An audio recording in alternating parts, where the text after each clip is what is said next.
The lake was quiet, the kind of stillness only known to dawn. Mist curled off the water like whispered secrets, and my boots crunched on gravel as I followed the worn path down to the dock. My dock. I'd fished here with my father, repaired the planks with my grandfather, and carved my name into the railing when I was 12.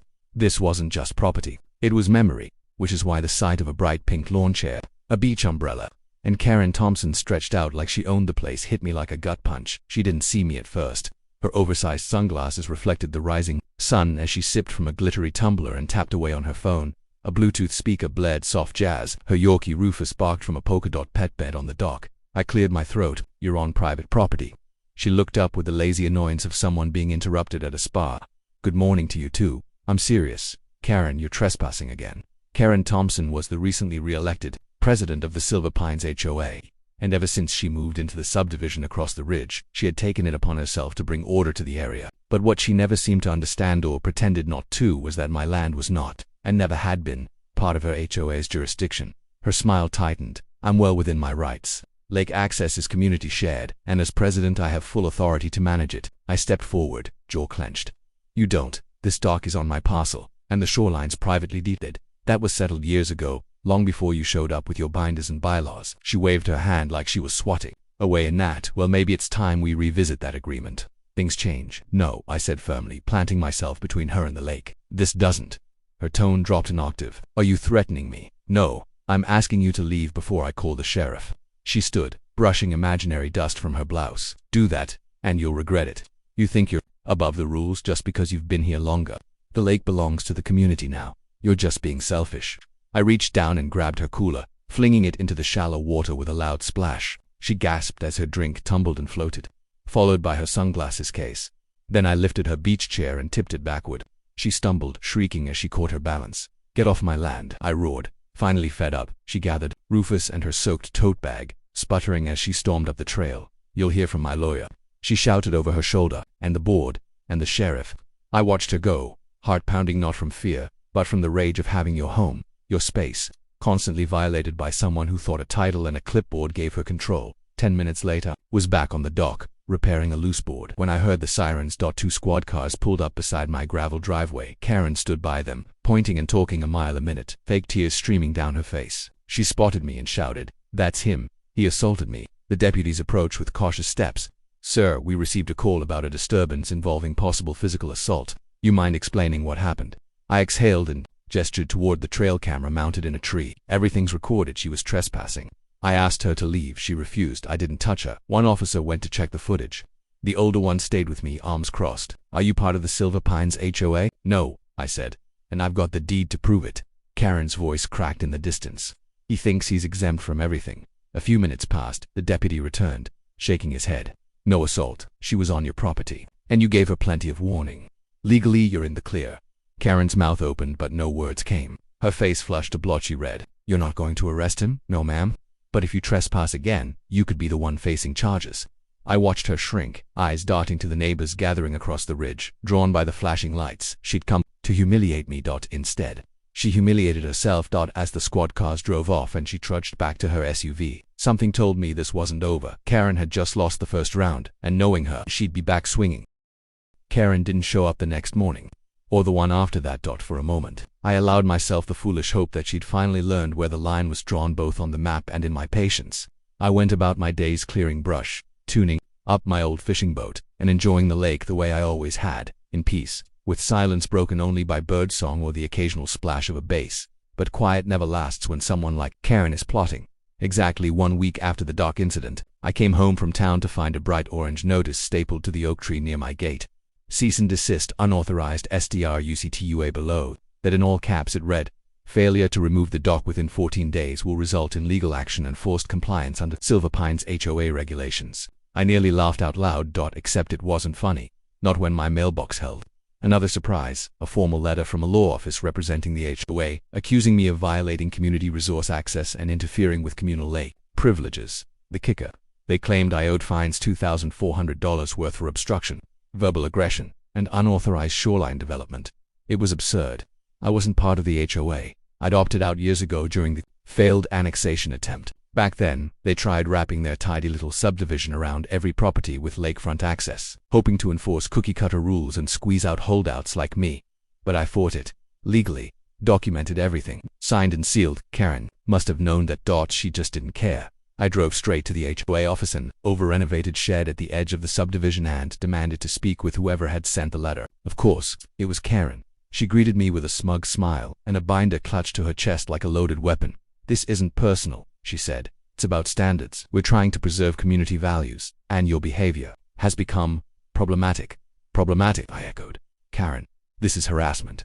She raised an eyebrow. "You physically intimidated a board member me on video. The community has a right to feel safe. Your HOA doesn't extend past my fence. Maybe it should." Her tone chilled me. Karen wasn't trying to enforce rules. She was trying to take territory, to claim my land like it was ungoverned space waiting for HOA conquest. In her mind, the lake was a crown jewel and I was a stain on its surface.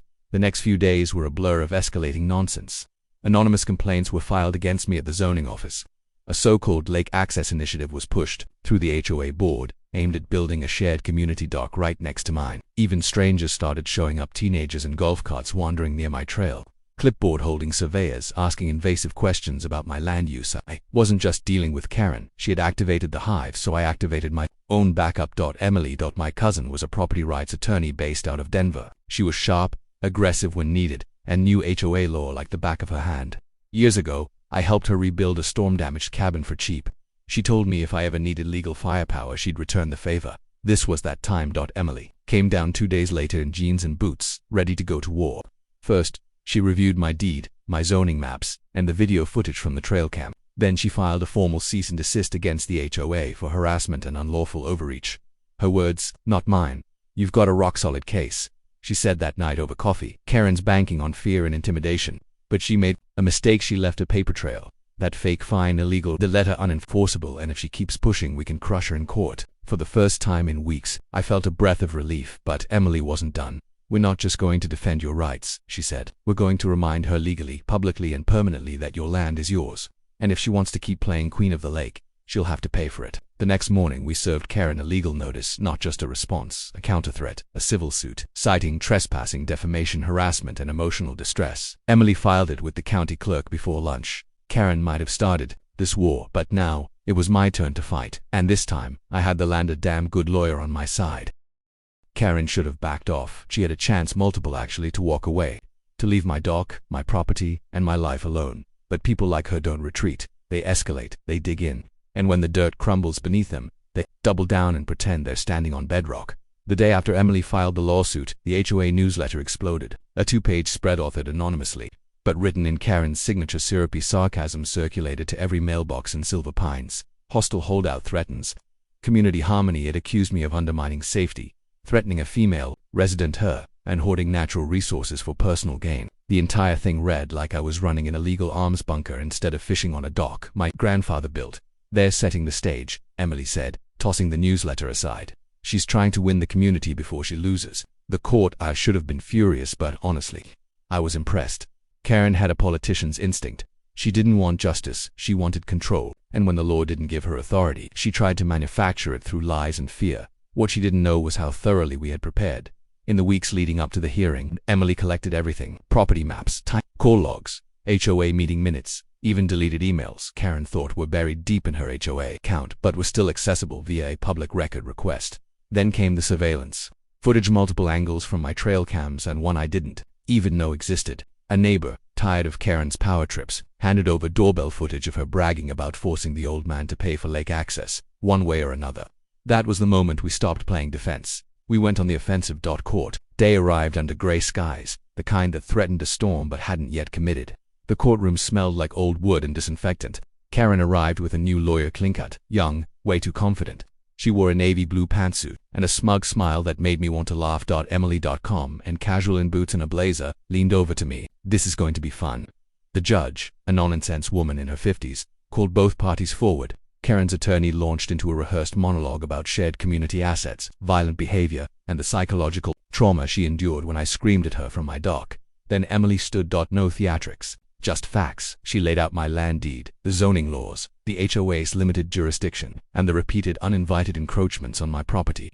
She played the video of Karen setting up camp on my dock, She showed the HOA newsletter and highlighted Karen's connection to the anonymous article. And then, for the finale, she presented the doorbell footage, Karen laughing about manipulating the HOA and weaponizing her position to make an example out of me. The courtroom fell so silent you could hear the fluorescent lights buzzing. Karen's face went pale. Her lawyer blinked. The judge sat back and nodded slowly. This isn't just a civil dispute, the judge said. This borders on targeted harassment. Karen tried to speak. The judge raised a hand. I've seen enough. Within minutes, the verdict was handed down. My land was confirmed as entirely independent from HOA control. Karen was found guilty of trespassing and defamation, and most importantly, she was ordered to pay damages. Emily had suggested a number, $850 per month, for 5 years as a restitution agreement to avoid further litigation. The judge approved it.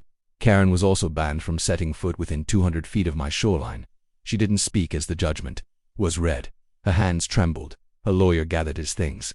But just before leaving the courtroom, she turned and looked at me. Not with anger, with hatred pure and bitter. It didn't matter. She lost. I didn't gloat. I didn't smile. I just nodded once, the same way my grandfather used to when a storm passed and left the cabin standing back at the lake. That evening the water was glass again, quiet, undisturbed. A blue heron perched on the end of the dock, as if reclaiming it on my behalf. Emily sat beside me, sipping a beer. You did it, she said. No, I replied. We did. But deep down I knew the story wasn't over. Karen had lost her court case. But surrender wasn't in her vocabulary, and a wounded queen, stripped of her crown, is often more dangerous than ever. Karen didn't vanish after the verdict. She just shifted tactics. For a few weeks, everything seemed settled.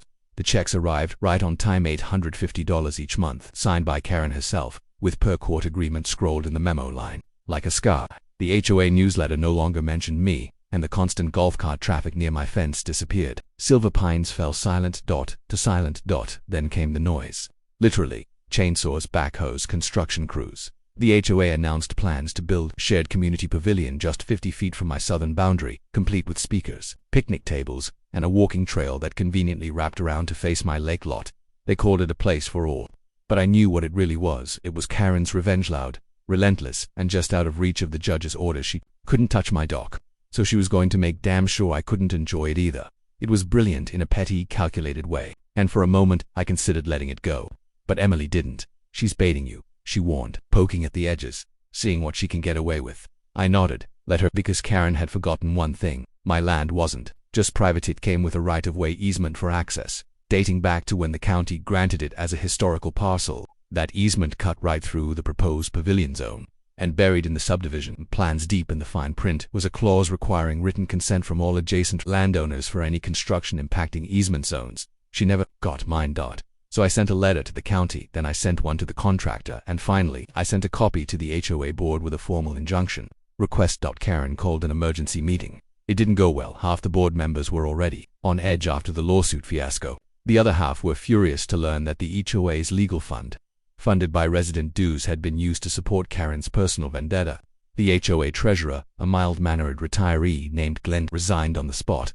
Within days, the contractor pulled out of the pavilion deal. The equipment was hauled away. The trail was blocked off. Karen exploded at the next board meeting. Witnesses told me, accused everyone of betrayal, of bending the knee to a squatter. They voted her out that night, removed her as president, revoked her access to HOA decision-making entirely. Word spread fast. Neighbors who once kept their distance started waving again. One even left a pie on my gate with a note that read, "Sorry, we didn't speak up sooner."